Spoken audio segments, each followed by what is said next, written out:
Hello listener, मैं आपकी reader अनी उर्फ अनामिका। उम्मीद करती है कहानी आप लोगों को पसंद आ रही होगी।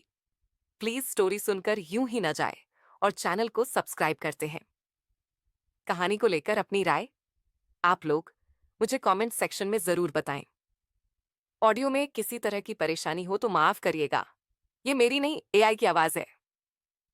चैप्टर 64, माई स्पाई वाइफ। शाद ने जैसे ही कहा कि 4 महीने से खान लापता है और वो अनामिका के ऑर्डर पर बॉर्डर गए थे, तो ये सुनकर अनामिका हैरान थी। अनामिका ने तो खान को ऐसा कोई ऑर्डर दिया ही नहीं था, क्योंकि खान कभी भी बॉर्डर इश्यूज में परा नहीं करा करते थे। उनका काम स्टेट मैटर्स को हैंडल करना होता था ना, कि बॉर्डर इश्यूज को। खान का पूरा नाम अरहान जैन खान था। वो पुलिस डिपार्टमेंट में एज ए डीसीपी वर्क करते थे। और ये कहना गलत नहीं हुआ कि वो अनामिका की राइट हैंड थे और संयुक्त के सेकंड हेड। और यही अनामिका की परेशानी का सबसे बड़ा कारण था, क्योंकि अनामिका के बाद संयुक्त के बारे में कोई सबसे ज्यादा जानता था तो वो खान थे। और खान पिछले 4 महीनों से लापता थे। अब जाकर अनामिका को समझ आ रहा था कि उसकी एक्सीडेंट के बाद अचानक से संयुक्त इस तरह से क्यों बिखरने लगा, क्योंकि सचमुच से संभालने वाला कोई था ही नहीं। अनामिका की बात सुनते ही शाद हैरान हो गए। उन्होंने अनामिका को बाजुओं से पकड़ा और अनामिका से सवाल किया, क्या कहा तुमने? तुमने खान को बॉर्डर नहीं भेजा? अनामिका ने शाद को जवाब दिया, जी नहीं भाई, मैंने खान को कहीं नहीं भेजा। और मैं कैसे भेज सकती हूँ? मैं तो खुद मानसिक रूप से अस्थिर थी। तब शाद ने अनामिका को बताया, खान को ऑर्डर तुम्हारी एक्सीडेंट से पहले मिले थे, ना कि एक्सीडेंट के बाद। कहते हुए शाद उस वक्त को याद करने लगे जब खान से उनकी इस बारे में बात हुई थी और खान ने उन्हें ये सब बताया था। फ्लैशबैक, ये वही दिन था जब अनामिका का एक्सीडेंट हुआ था। अनामिका को हॉस्पिटल ले जाया गया था। जिस इंसान ने अनामिका के लिए हॉस्पिटल की फॉर्मेलिटीज पूरी की थी, वो कोई और नहीं बल्कि खान थे। एक्सीडेंट के बाद वहां आसपास मौजूद लोगों ने अनामिका को हॉस्पिटल पहुंचाया था। अनामिका खून से लथपथ थी और उसे एडमिट कराने के लिए वहां लाया गया था। जब अनामिका को अंदर ले जाया जा रहा था, एक आदमी अपने हाथ में मेडिसिन बैग लेकर आगे बैठ रहा था। उसकी उम्र लगभग 30 साल के आसपास की होगी। उसका अट्रैक्टिव फेस और चार्मिंग पर्सनालिटी उसे एक अलग ही उस भीड़ में दिखा रही थी। वो हॉस्पिटल से बाहर निकल ही रहा था कि तभी कुछ लोगों से वो टकराया, जिसके बाद उसकी नजर स्ट्रेचर पर लेटी एक लड़की पर पड़ी, जिसकी हालत काफी खराब थी। उसे देखते ही उस इंसान की आंखें हैरत से भरी हो गईं और उसने फौरन ही उस लड़की को हॉस्पिटल में एडमिट कराया। उस लड़की को एडमिट कराते ही उस आदमी ने किसी को फोन मिलाया और जैसे ही सामने मौजूद इंसान ने फोन पिक किया, उस आदमी ने कहा, शायद डीजीपी की शेखावत का एक्सीडेंट हो चुका है। वो यहाँ हॉस्पिटल में है। मैं तुम्हें लोकेशन भेज रहा हूँ, जल्दी आओ। मैंने फॉर्मेलिटीज पूरी कर दी है और उनका ट्रीटमेंट भी शुरू हो चुका है। सामने से फोन पर शाद ने कहा, व्हाट? अनामिका का एक्सीडेंट? मैं अभी निकलता हूँ, तुम तब तक वहां चीजों को संभालो। लगभग 1 घंटे के अंदर ही शाद हॉस्पिटल पहुंच गए। वो जैसे ही अनामिका की वार्ड की तरफ बढ़े, उनके कदम रुक गए और उन्होंने देखा कि अनामिका के वार्ड के बाहर ऋषभ खड़ा है और खान वहां कहीं पर भी नहीं थे। शाद ने तुरंत ही अपना फोन निकाला और खान को कॉल लगा दिया। कुछ रिंग में खान ने फोन पिक किया और तुरंत ही शाद ने कहा, अरहान कहाँ हो और यहाँ पर ये लड़का क्या कर रहा है? अरहान ने कहा, मैं इस वक्त रिसेप्शन एरिया के पास हूँ, यही आ जाओ, बैठकर बात करते हैं। शाद ने कॉल कट किया और रिसेप्शन एरिया की तरफ चले गए। अरहान वहीं पर शाद का इंतजार कर रहे थे। शाद में आते ही अरहान से सवाल करना शुरू कर दिया। खान ने अरहान से कहा, रजब यहाँ क्या कर रहा है? और वो भी अनामिका के वार्ड के बाहर, कहीं उसने अनामिका को देख तो नहीं लिया ना? अरहान ने शाद को शांत करते हुए कहा, हाँ, उसने डीजीपी शेखावत को देख लिया है। दरअसल जब डीजीपी शेखावत को ऑपरेशन थिएटर लेकर जाया जा रहा था, रश भी वहीं से क्रॉस कर रहा था और वो गलती से उन लोगों से टकरा गया और उसने डीजीपी शेखावत को देख लिया। इनफैक्ट उसने अपनी फैमिली को भी इन्फॉर्म कर दिया है। ये सुनते ही शाद परेशान हो गए। अरहान और शाद के बीच और भी कई बातें हुई। अरहान ने शाद से कहा, फिलहाल हम डीजीपी शेखावत को वहां से निकाल नहीं सकते, मगर हमें उन पर कड़ी निगरानी रखनी होगी और उन्हें हर खतरे से बचाना भी होगा। इस पूरी बातचीत के दौरान अरहान बार बार अपनी घड़ी की तरफ देख रहे थे। शाद इस बात को नोटिस किया और अरहान से सवाल किया, क्या हुआ? कोई अर्जेंट काम है? तुम बार बार इस तरह घड़ी क्यों देख रहे हो? तब अरहान ने शाद को बताया, हाँ, दरअसल एक हफ्ते पहले मुझे अनामिका का एक मैसेज मिला था। मैंने उनसे आज ही डिकोड किया है और उसके अकॉर्डिंग मुझे जल्द से जल्द बॉर्डर के लिए निकलना होगा। वहां पर कुछ प्रॉब्लम हो गई है और मुझे जल्दी से सब कुछ कवर अप करना होगा। शायद कंफ्यूज हो गए और उन्होंने सवाल किया, व्हाट? बॉर्डर पर क्यों? अनामिका ने तुम्हें? अरहान ने बीच में ही शाद की बात काट दी और उन्होंने कहा, फिलहाल तो मुझे भी इस क्यों का पता नहीं है और मैं समझ रहा हूं तुम्हारे दिमाग में इस वक्त क्या चल रहा होगा, मगर फिलहाल मेरा जाना ज्यादा जरूरी है। मैं तुमसे रेगुलरली कांटेक्ट में रहूंगा और तुम मुझे लगातार डीजीपी शेखावत की सिचुएशन के बारे में अपडेट देते रहना। फिलहाल मुझे निकलना। शाद ने सहमति में सिर हिलाया और अरहान फौरन ही हॉस्पिटल से जल्दबाजी में निकल गए। Flashback and. शाद और अनामिका एक दूसरे के सामने खड़े थे। सारी बात सुनने के बाद अनामिका के चेहरे पर हैरत और परेशानी दोनों थी। उसने अपना सर पकड़ लिया और जाकर चेयर पर बैठ गई। कुछ देर सोचने के बाद अनामिका ने कहा, खान भाई, इस बार हमारे दुश्मनों ने बहुत गहरी प्लानिंग की है। खान का लापता होना कोई मामूली बात नहीं है और ना ही ये कोई इत्तेफाक है। हमारे खिलाफ बहुत ही गहरा जाल बिछाया जा गया है। शाद ने अनामिका को ध्यान से देखते हुए कहा, क्या मतलब? तुम्हारे दिमाग में क्या चल रहा है? तुम कहना क्या चाहती हो? शाद की बात का जवाब देते हुए अनामिका ने कहा, मतलब ये कि मैं खान को कोई भी कोड फॉरवर्ड नहीं किया था। सबसे पहले मुझे इंडिया बुलाया गया। उससे भी पहले खान को यहां से भेजने का इंतजाम किया गया और हम दोनों को आप लोगों से दूर करने के बाद सही पर अटैक किया गया। यह एक बहुत गहरी चाल है। इसका मतलब है हम दोनों की पहचान बाहर आ चुकी है। खतरा हमारी सोच से भी कहीं ज्यादा है। अनामिका चेयर से उठी और खान को इंस्ट्रक्शन देते हुए कहा, संयुक्त के 15 कमांडर्स की मीटिंग बुलाई। मुझे ये मीटिंग जल्द से जल्द करनी है और मेरा पुणे जाने का इंतजाम कर दिए। इस मीटिंग से पहले मुझे पुणे जाना है। मैं इस केस में पूरी तरह इन्वॉल्व होने से पहले एक बार उन लोगों से मिलना चाहती हूँ। अनामिका के चेहरे के भाव काफी सीरियस थे। शाद ने सहमति में सिर हिलाया। अनामिका तेज कदमों से कैबिन के बाहर चली गई। शाद अनामिका के साथ ही चले गए। अनामिका और शाद दोनों ही एक साथ निकले और आज भी ड्राइविंग सीट शाद ने संभाली। शाद ने अनामिका को सिंह विला छोड़ दिया। अनामिका विला के अंदर आई और सीधे अपने कमरे की ओर बढ़ने लगी। अभी वो सीढ़ियों पर चढ़ी ही थीं कि तभी नीति की आवाज ने शोर किया। नीति उसके पास आई और चहकते हुए कहा, भाभी, आज आप बहुत जल्दी आ गई। क्या आज आपके पास समय होगा मेरे साथ शॉपिंग चलने के लिए?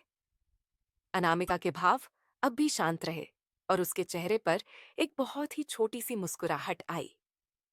जवाब देते हुए अनामिका ने कहा, आज तो नहीं नीति, मगर कल मैं जरूर चलूंगी तुम्हारे साथ।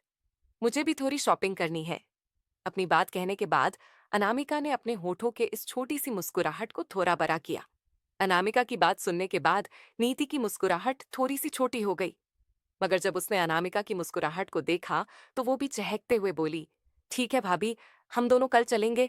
अनामिका फिर से अपने कमरे की ओर बढ़ने लगी। नीति ने फिर से अनामिका को रोका और उससे कहा, अभी आप कहाँ जा रही हैं भाभी? क्या अब भी आप कुछ काम करने वाले हैं? चलिए ना भाभी, गार्डन एरिया में चलते हैं, थोड़ी वॉकिंग हो जाएगी। अनामिका ने अपनी उंगलियों से नित्ति के चेहरे को छुआ और जवाब दिया, ठीक है, पर थोड़ी देर बाद, अभी मुझे कुछ काम है। कहते हुए अनामिका ने एक नजर अपनी दाएं हाथ में पहनी घड़ी की तरफ देखा। फिर नित्ति से आगे कहा, मैं तुम्हें 15 मिनट में गार्डन एरिया में मिलूंगी। तब तक मैं भी फ्रेश हो जाऊंगी और थोड़ा सा काम कर लूंगी। ठीक है। अनामिका के आवाज में बहुत ज्यादा भाव नहीं थे। उसकी आवाज शांत थी। नित्ति अनामिका की बात समझ गई और अपने कमरे में चली गई। अनामिका भी अपने कमरे में गई और फ्रेश होने चली गई। अनामिका फ्रेश होकर टॉवल से मुंह पोंछते हुए वॉशरूम के बाहर आई। अपना मुंह पोंछने के बाद जब उसने टॉवल अपने चेहरे से हटाया तो उसके सामने रजत खड़ा था। अनामिका ने अपनी नजरें घड़ी की तरफ कि इस वक्त शाम के 5 बज रहे थे। अनामिका ने मन ही मन सोचा, आज इतना जल्दी कहाँ से आ गया। अपने ख्यालों को झटकते हुए अनामिका ने टॉवल सोफे पर फेंका और रजत से कहा, रजत मुझे तुमसे कुछ बात करनी है क्या हम। कहते हुए अनामिका ने अपनी बात को अधूरा ही छोड़ दिया। रजत अनामिका की बात को समझ गया। वो मन ही मन मुस्कुरा दिया, मगर उसने अपने चेहरे के भाव सपाट रखे और अनामिका से थोड़ा सीरियस होते हुए कहा, सॉरी अनामिका, अभी नहीं, मैं अभी थोड़ा बिजी हूं, मुझे कुछ काम है। अपनी बात कहते ही रजत सीधे वॉशरूम में गया। अनामिका ने कुछ पल रजत को देखा और अपना मुंह बनाकर अपना लैपटॉप निकाल लिया। वो भी अपना काम करने के लिए चली गई। कुछ ही देर में रजत फ्रेश होकर आया। उसने एक नजर अनामिका को देखा। उसे लगा था कि अनामिका उसे फिर से बात करने की कोशिश करेगी, मगर उसे इस तरह की कोई कोशिश न करता देख रजत ने भी अपना मुंह बनाया और लैपटॉप निकालकर बैठ गया। काम करते हुए रजत बार बार अनामिका को देख रहा था कि वो कुछ कहें, मगर उसने ऐसा कुछ नहीं किया। कुछ 5 से 10 मिनट में ही अनामिका ने अपना लैपटॉप बंद कर दिया। रजत को लगा अब अनामिका उससे बात करने आएगी, मगर अनामिका कमरे से बाहर चली गई। ये देख रजत ने अपना मुंह बनाया और चिरकर लैपटॉप बंद कर दिया।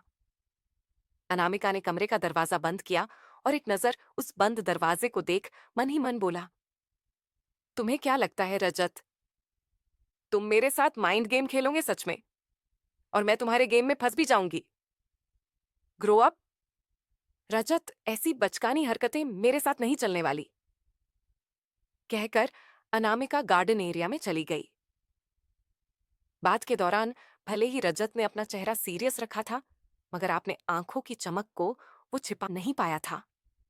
रजत की आंखों में इस चमक को अनामिका ने देख लिया था, और काम करते वक्त सिर्फ रजत की ही नजरें अनामिका पर नहीं थीं।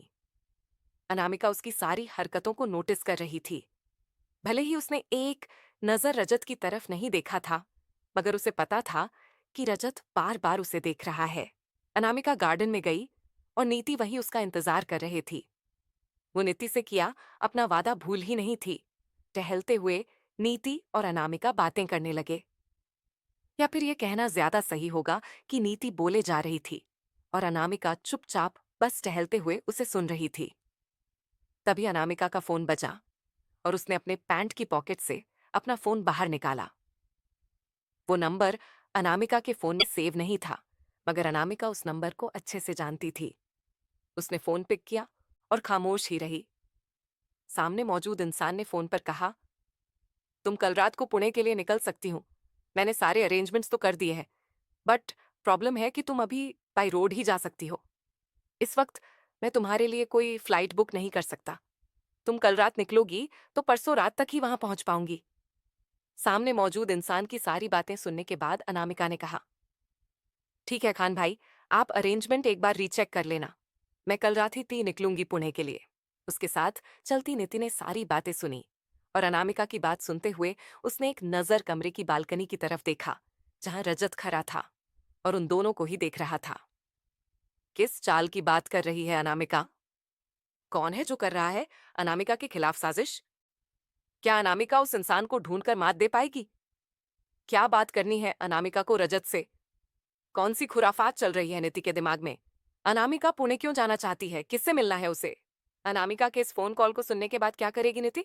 कहानी में आगे क्या हुआ जानने के लिए पर ये माई स्पाई वाइफ चैप्टर 65 माई स्पाई वाइफ।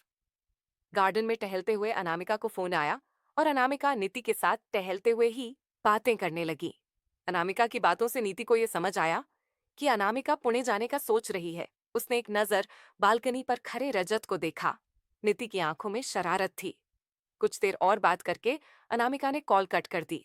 कुछ देर और टहलने के बाद अनामिका और नीति दोनों ही वापस घर के अंदर चले गए और अपने अपने कमरे की ओर बढ़ रह गए।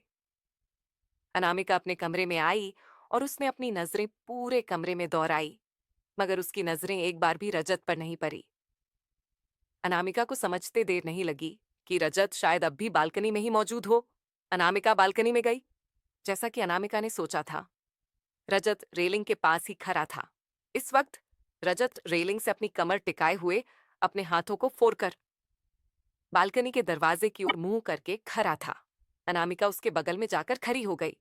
आसमान की तरफ देखते हुए अनामिका ने रजत से कहा, तुम्हारा काम खत्म हो गया या अब भी बाकी है? अनामिका की बात सुनते ही रजत का मुंह बन गया, मगर उसने कोई जवाब नहीं दिया। अनामिका ने जब कुछ पल बाद भी रजत की आवाज नहीं सुनी, तो उसने आगे कहा, कोई काम ना हो तो हम बात कर सकते हैं? रजत अभी कुछ नहीं बोला और सिर्फ सहमति में सिर हिला दिया। रजत के एक्सप्रेशन सीरियस थे। दरअसल अनामिका ने उसे से किसी भी तरह के एटीट्यूड दिखाने के लायक छोड़ा ही नहीं था।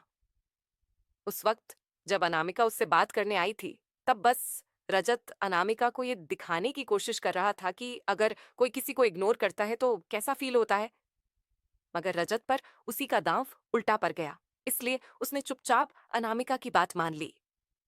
हाथों के इशारे से अनामिका ने रजत को सोफे पर बैठने को कहा। अनामिका रजत दोनों ही सोफे पर एक साथ बैठ गए। अनामिका और रजत एक दूसरे के सामने बैठ गए। कुछ पर रुककर अनामिका ने फिर से कहा, रजत, ये अनचाहा ही सही मगर रिश्ता है। मैं चाह कर भी बात को झुठला नहीं सकती। मैंने हमारे रिश्ते के लिए कुछ सोचा है। अगर तुम्हारी सहमति हो तो। रजत का चेहरा शांत ही था, मगर उसने अपनी आंखों में उत्सुकता दिखाई। अनामिका बहुत ही ध्यान से रजत के एक्सप्रेशंस को नोटिस कर रही थी। रजत ने कहा, कहिए, सुन रहा हूं। कहते हुए रजत की आवाज पूरी तरह शांत थी। अनामिका ने कहना शुरू किया, रजत, मैंने सोचा है कि मैं इस रिश्ते को 6 महीने का वक्त दूंगी। अगर इस 6 महीने में हमारे बीच के इक्वेशन किसी तरह अच्छे हो जाते हैं तो ठीक है, वरना हम दोनों ही एक दूसरे को डिवोर्स दे देंगे। रजत बहुत ध्यान से अनामिका को देख रहा था। डिवोर्स की बात पर रजत ने अनामिका से कहा, इक्वेशन अच्छा हो जाए? सच में अनामिका, इक्वेशन दो लोगों के बीच तब अच्छा होता है जब दो लोग एक दूसरे के साथ समय बिताते हैं। जब हम किसी की सुनते हैं, कोई हमारी सुनता है। अपनी बात हम जब किसी के आगे रखते हैं।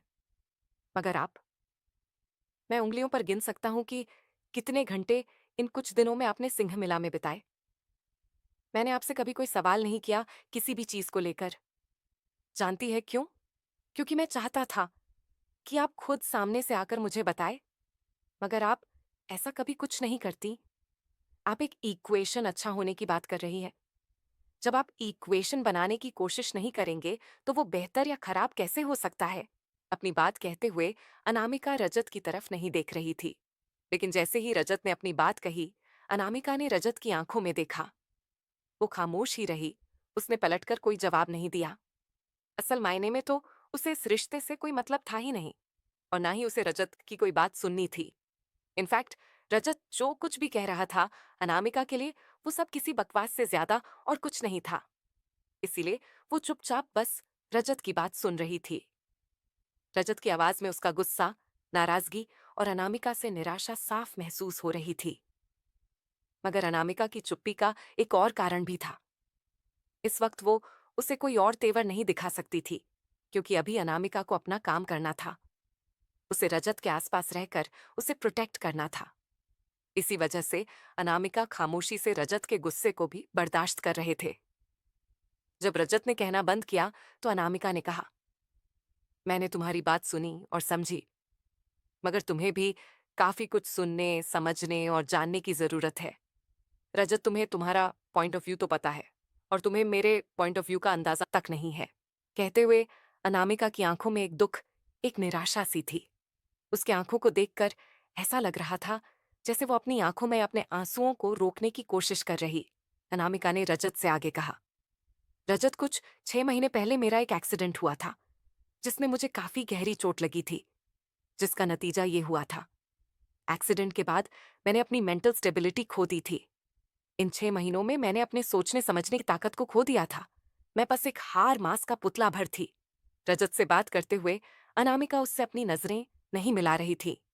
उसने अपना सर झुकाया हुआ था। रजत बहुत ही ध्यान से अनामिका की बात सुन रहा था। अनामिका ने आगे कहा, तुम इस बात को इस तरह समझ सकते हो कि अगर इस 6 महीने में कोई मेरे साथ कुछ गलत भी करता, विरोध करना तो दूर, मुझे पता भी नहीं होता कि मेरे साथ कुछ गलत हुआ, जैसे जैसे अनामिका अपनी बातों को कह रही थी, ऐसा लग रहा था उसका गला भर रहा हो। उसकी आवाज भारी होती जा रही थी। अनामिका ने आगे कहा, इसे किस्मत का खेल ही समझ लो रजत। हमारी शादी के बाद मुझे होश आया। दरअसल शादी के बाद मेरी उस पॉइंट पर ट्रिगर्स हुआ जो मेरे लिए सबसे ज्यादा सेंसिटिव थी। शादी के बाद तुमने मुझे एक पल के लिए भी किसी जेवर में नहीं देखा होगा। खास तौर से चूड़ी और पायल जैसे गहने तुम्हें कभी ध्यान नहीं आया होगा कि मैं ये क्यों नहीं पहनती। दरअसल इनसे निकलने वाली आवाजों को मैं बर्दाश्त नहीं कर सकती। मुझे इनसे सर दर्द होता है, या यूं कहें कि मैं नफरत करती हूं इन चीजों से। और ये नफरत आज से नहीं है, सालों से है। और शादी के वक्त तो मुझे पूरी तरह से गहनों से ही लाद दिया गया था। और जब शादी का शोर खत्म हुआ, खामोशी ने अपनी जगह बनाई, तो उस गहनों के शोर ने मेरे सर में उस तेज दर्द को पैदा कर दिया जो मुझे वापस अपने होश में ले आया। रजत का चेहरा इस वक्त ऐसा था जैसे उसे कुछ 440 वोल्ट का झटका लगा हो। उसने एक भी शब्द नहीं कहा। वो बस अनामिका के उसकी पूरी बात कहने का इंतजार कर रहा था, ताकि वो अनामिका के पहलू को अच्छी तरह समझ सके। पहले तो रजत को यही लगा था कि अनामिका उसके सामने कोई नाटक कर रही है, उसे झूठ कह रही है।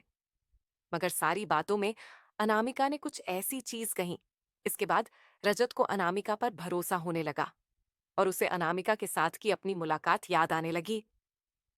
जिस वक्त में भी सिर्फ रजत थी, उसके साथ बातें किया करता था और कुछ ना कुछ एक्टिविटी करता था। मगर अनामिका हर वक्त खामोश रहती। उसके चेहरे पर कोई भाव नहीं होता था। अनामिका ने कुछ पल की खामोशी रही। वो चाहती थी कि रजत कुछ तो कहे। मगर जब कुछ देर तक रजत ने कुछ भी नहीं कहा, तो उसे समझ आ गया कि रजत अभी कुछ नहीं कहेगा। वो अभी उसकी सारी बात सुनेगा, तभी कुछ कहेगा। बात को सोचकर समझते हुए अनामिका ने फिर से कहना शुरू किया, जब मैं अपने सेंसेस में लौटी, तब मुझे पता चला कि मेरी शादी हो चुकी है। सोचो रजत, तुम किसी नींद से जागते हो और तुम्हें बताया जाए तुम्हारी जिंदगी किसी के साथ बंध चुकी है। क्या तुम उस बंधन को एक्सेप्ट कर पाओगे? कोई नहीं कर पाएगा रजत। मैं भी नहीं कर पाई। ऑनेस्टली स्पीकिंग, तो वो मैं इस रिश्ते को कोई मौका नहीं देना चाहती। मैं इस रिश्ते से आजाद होना चाहती हूँ। मगर मैं यह सब कुछ ऐसा ही नहीं कर सकती, क्योंकि तुमने बस मेरा नाम जाना है। मेरी पहचान को तुमने नहीं जाना। और जो पहचान मेरी है, उसके साथ मैं कोई भी फैसला यूं ही नहीं ले सकती। अब जाकर रजत ने कहा, मतलब क्या पहचान? खुलकर बताएं अनामिका। ऐसा भी क्या है आपकी आइडेंटिटी में? अनामिका ने कहा, सबसे पहले मेरा पूरा नाम अनामिका सिंह शेखावत, पर मेरे नाम के आगे डीजीपी है। I am a DGP Anamika Singh Shekhawat, director general of police. और यह भी खत्म नहीं हुआ है। मैं स्पेशल फोर्सेस को कंट्रोल करती हूँ। मैं अपनी पहचान और इन्फ्लुएंसेस का यूज करके बहुत ही आसानी से तुमसे डिवोर्स ले सकती हूँ, मगर मुझ पर उठे जिनके जवाब में इस वक्त नहीं दे सकती हूँ। और यही कारण है कि मुझे इस रिश्ते में न चाहते हुए भी रहना है। ये बात कहकर अनामिका ने रजत के सामने ये तो साफ कर दिया था कि उसे इस रिश्ते में कोई दिलचस्पी नहीं है। और रजत इस रिश्ते को मौका देने वाली बात से बहुत ज्यादा उम्मीदें ना बांधे। अनामिका का ये सब कहना रजत को बिल्कुल भी पसंद नहीं आया था। रजत थोड़ी गुस्से में आ गया। एक मजाक उड़ाने वाली हंसी के साथ रजत ने अनामिका से कहा, ओहो, तो आप मुझे ये कहना चाहती है आपको जबरदस्ती इस रिश्ते में बांधा गया है, और अब जब चाहे रिश्ते को तोड़ कर इससे निकल सकती है। अनामिका ने अभी अपना सर झुकाया हुआ था और वो रजत की आंखों में नहीं दिख रही थी। अनामिका ने महसूस किया कि शायद रजत इस बात को अपनी ईगो पर ले सकता है, और इस वक्त अनामिका ऐसा कुछ होने नहीं दे सकती थी। अपने शब्दों को बहुत ही ध्यान से चुनते हुए अनामिका ने बात की डायरेक्शन को मोड़ने के इरादे से कहा, ऐसा नहीं है रजत, तुम मेरी बातों का गलत मतलब निकाल रहे हो। पहले तुम मेरी बातों को सुनो और समझ लो, फिर क्या है ना, मेरा हमेशा से यही मानना है, हर किसी को फेयर चांस मिलना चाहिए। मैं हर किसी के लिए जस्टिफाई होना पसंद करती हूँ। सार्कास्टिक वे में रजत ने कहा, अच्छा, तो आप मेरे लिए कैसे जस्टिफाई होने वाली हो, बताएंगी आप? हालांकि अनामिका को रजत की बात करने का टोन तो बिल्कुल पसंद नहीं आया था और वो उसे मुंह तोड़ जवाब भी देना चाहती थी। मगर इस वक्त वो ऐसा कुछ नहीं कर सकती थी। शांत भाव से अनामिका ने कहा, मैं इस वक्त मेडिकल लीव पर और मैं खाली बैठ नहीं सकती। मैंने सोचा है कि मैं तुम्हारी कंपनी ज्वाइन करूंगी एज योर सेक्रेटरी, जिसकी वजह से हम लोग एक दूसरे के साथ ज्यादा वक्त बिता पाएंगे। इतना तो तुम भी समझते हो रजत के तुम्हें ऑफिस का काम हैंडल करना होता है। भले ही मैं मेडिकल लीव पर घर पर रहूं, पर उससे हम दोनों एक दूसरे के साथ समय नहीं बिता पाएंगे। इस रिश्ते को अगर आगे लेकर जाना है तो हमें एक दूसरे के सोचने समझने का तरीका समझना होगा, काम करने का रहने का तरीका समझना होगा। और इसके लिए बस सबसे अच्छा ऑप्शन है कि मैं तुम्हारे साथ जितना ज्यादा वक्त इन दिनों बिता पाऊं, और इसके लिए मैंने तुम्हारा सेक्रेटरी होना चूज किया है। रजत के होठों पर एक तिरछी सी मुस्कुराहट आई। आखिरकार उसके कानों ने वो सुन ही लिया जो वो असल मायने में सुनना चाहता था। अनामिका का सिर नीचे होने की वजह से वो रजत के होठों के इस कनिंग स्माइल को नहीं देख पाए। रजत का बॉडी पोस्चर स्ट्रेट था। उसने फौरन ही अपने एक्सप्रेशंस छिपाए और एक नॉटी स्माइल अपने होठों पर लाते हुए उसने अनामिका को देखते हुए कहा, फेयर चांस तरीका बहुत अच्छा निकाला है आपने इस रिश्ते को आगे लेकर जाने का। बट अनामिका, जस्टिफाई होने के लिए आपको पूरी तरह से चीजों को एक्सेप्ट करना होगा। रजत की बात सुनते ही अनामिका की आईब्राउ सिकुड़ गई और वो सोचने लगी, उसके मुंह से कोई ऐसा शब्द तो नहीं निकला जिसका कोई भी तरह मतलब निकाला जा सके। ध्यान आया कि उसने तो बस रिश्ते को स्टेबल करने की ही बात कही है। उसने ऐसा भी तो कुछ नहीं कहा। उसे समझ नहीं आ रहा था कि वो रजत की इस बात का क्या मतलब निकाले। अनामिका ने अब जाकर रजत की आंखों में देखा और उसे कुछ अजीब लगा। वो रजत के दिमाग को पढ़ने की कोशिश करने लगी। क्या चल रहा है रजत के दिमाग में? क्या अनामिका फंस चुकी है रजत की चाल में? क्या करने वाला है रजत अनामिका के साथ? क्या अनामिका रजत की चाल को समझ पाएगी? क्या अनामिका रजत से बच पाएगी? कहानी में आगे क्या हुआ जानने के लिए पढ़िए माई स्पाई वाइफ